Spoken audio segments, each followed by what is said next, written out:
don't know about you, but reading is one of my favorite things to do, whether it's at the end of a day, kind of just to wind down, or it's for me to kind of grow and stretch myself, whatever it is. And because I like to read so much, it's so important that I have a long list of books on my must-read list.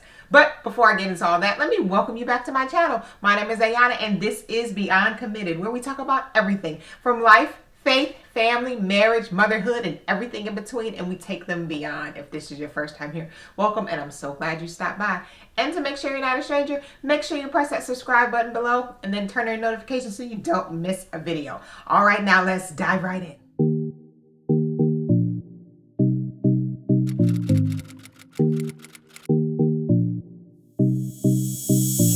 At the end of a long day, you can often find me curled up on my couch with a good book and a cup of tea. I mean, it's just my way of winding down. It's my way of saying, okay, this day is done. I just need some me time. And instead of watching something on Netflix or a movie or even a TV show, I'm like, okay, no, let me just quiet myself a little bit with a good book.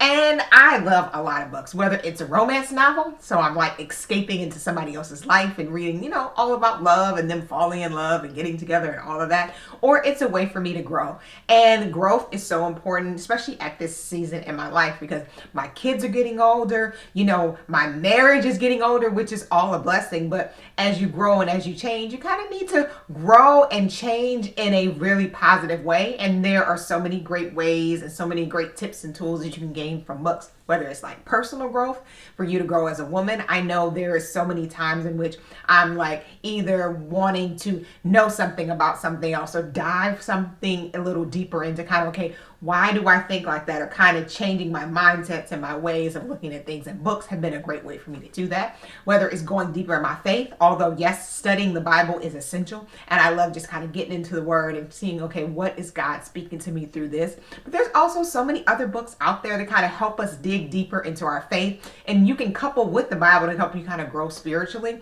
And then growth in marriage is always a plus, because the longer you're married, the more things change and the more you kind of have to grow and learn different things, different tips and tools and kind of things to put in your wifey toolbox, as I like to say. And books are a great way for you to do that as well. And then of course, if you have kids, motherhood is not easy. There's no, manual for this. And every kid is different and every situation is different, and the things in which you'll have to kind of contend with and the seasons you go through with your kids. So it's so important that you're growing through that as well. So it's so important that you kind of have different things and different ways for you to kind of gain more information, and books are a great way to do that. And another thing that I love about kind of reading is that you get to share those books with others. I know there is so many times where I'm sitting here reading a book and I'm like, oh, stop. Eric, have you heard this? What about this? What if we do this? And I just learned this about myself. Or did you know that you can kind of connect this with this part of the Bible, and this kind of helped us grow spiritually? And it's so exciting to be able to share that with others, especially your husband or even your friends.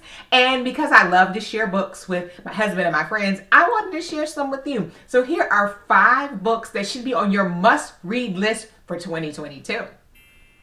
Now, before I even get into my first book, I just want to let you know that although I have read all these books before, I will be rereading all of these books this year, because there is so much in them. There's so many different things that I gained from them when I read them before, that I know now that I'm in kind of a different season of my life that they are definitely worth reading again. And the first book is The Best Yes by Lysa TerKeurst. This is a phenomenal book. I have read it. I have shared it. I have had my husband read it. He recommends it to people as well. He recommends it to people that he works with. It's not just a book that, you can just read yourself and not want to share it. There's so many tips and tools, different things in there, because we wear so many hats. There's so many different things that we want to do. There's so many different things we want to accomplish. And there's so many different things that other people are asking us to do. Other people want us to give a yes to. In order for us to be confident in our yes, but also stand firm in our no, we need to know when we're giving our best yes. And this book is filled with so many practical tools and some godly wisdom for you to make your best yes. And I know for me, over the years, there have been so many times where I have said yes to things that I shouldn't have. I may have said no to things that I shouldn't have.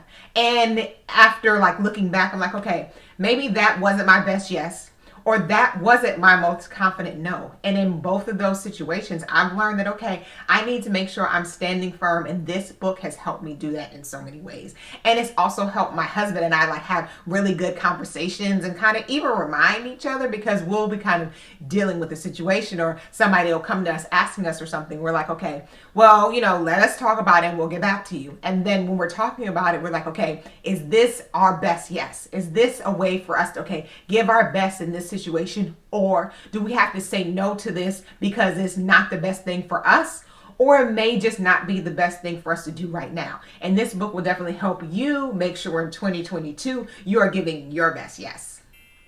And the second book that is a must read for 2022 is Fervent by Priscilla Shirer. Now, if you want to go deeper with God and in your prayer life, this is a must read book. I mean, it was so transformative for how I looked at prayer, how I really kind of sought that prayer was one of my most powerful battle tools as a woman. Because there's so many things that we contend with, so many different thoughts, so many different actions, so many different goals and different dreams that God has given us. And we need to seek Him on how to do that.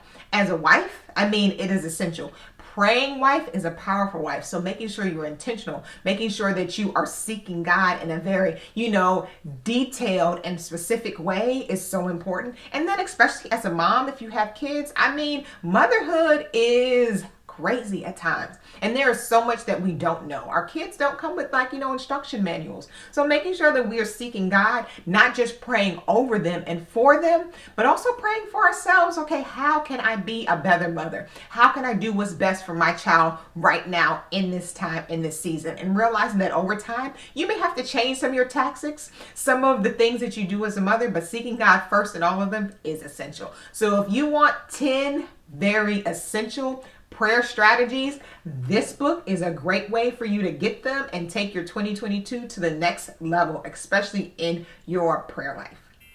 And the third book that's a must read for 2022 is The 7 Principles for Making Marriage Work by John Gottman. Now, a list of books for me would not be complete without a marriage book. And because I love tips and tools and different things for you to put in your wifey toolbox, and you know that because there's so many videos on my channel that just give you kind of what I like to say are quick wins. Yes, there are things that we are to work on. There are places that we need to grow in with our marriage. And I definitely talk about those too. But there's also things that we can start doing today that will show a change and show positive movement in our marriage today. And this book gives us so many principles that will help you make your marriage work, both things that you can start doing today and things that you can start working on to kind of change your marriage for the better. Because we all have to work at this thing in marriage, whether you are preparing to get married, whether you have been married for 2 minutes or you've been married for 20 years. There's so much for us to grow in. There's so many different things for us to learn. So it's so important that we have the right tools, the right things that we're holding on to in our wifey toolbox that help us to grow and to do better in our marriage. I know for me, one of my favorite principles in the book is, I think it's principle number 4, and it talks about letting your spouse influence you. And it's often, you kind of will look at that as a negative if you think that, well, my spouse is trying to change me.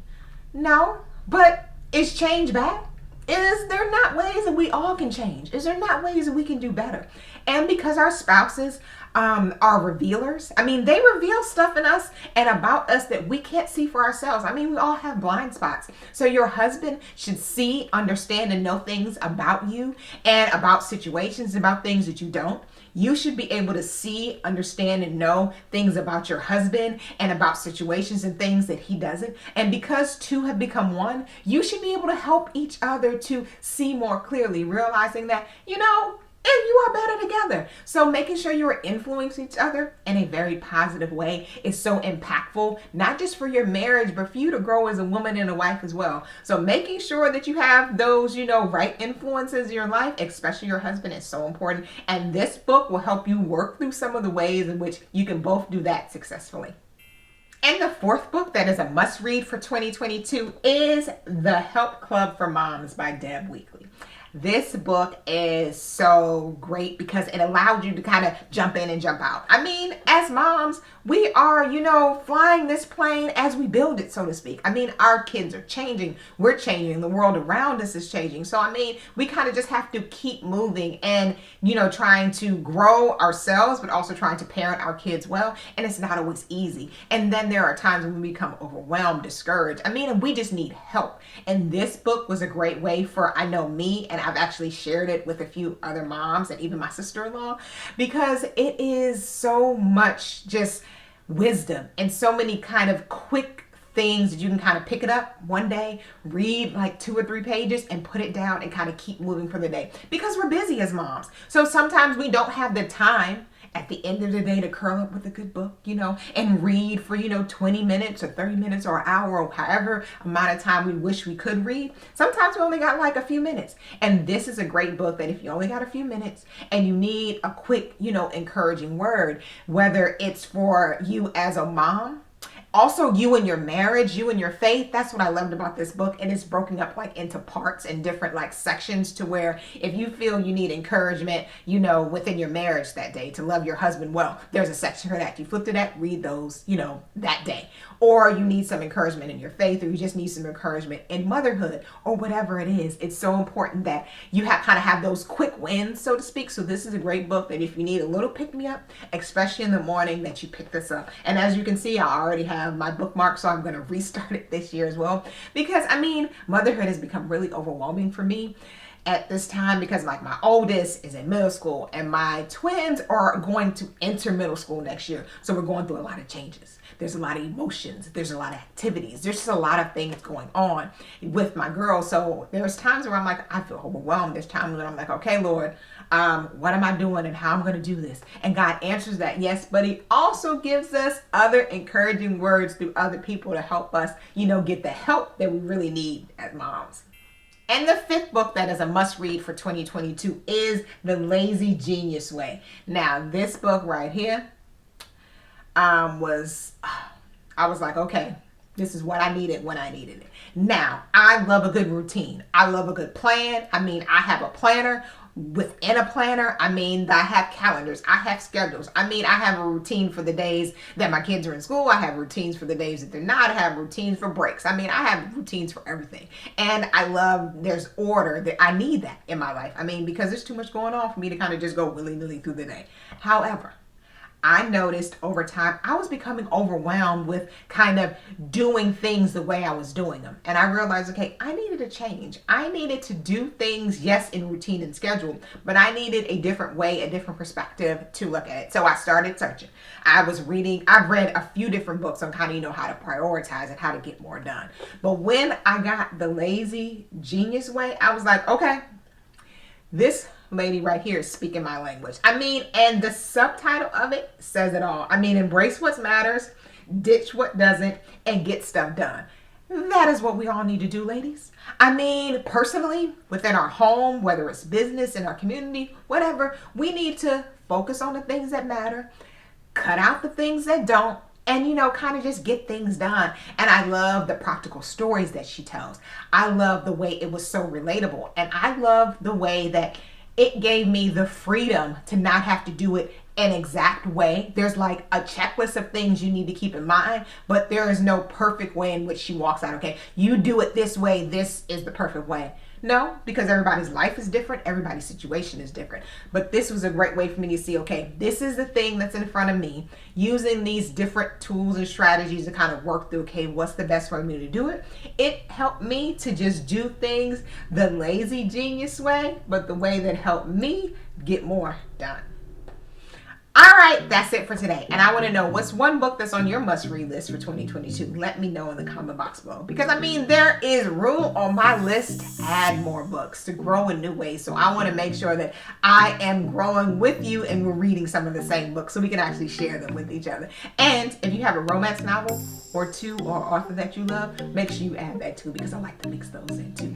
And make sure you press the subscribe button and turn on your notifications so you don't miss a video. All right, now, until I see you again, bye.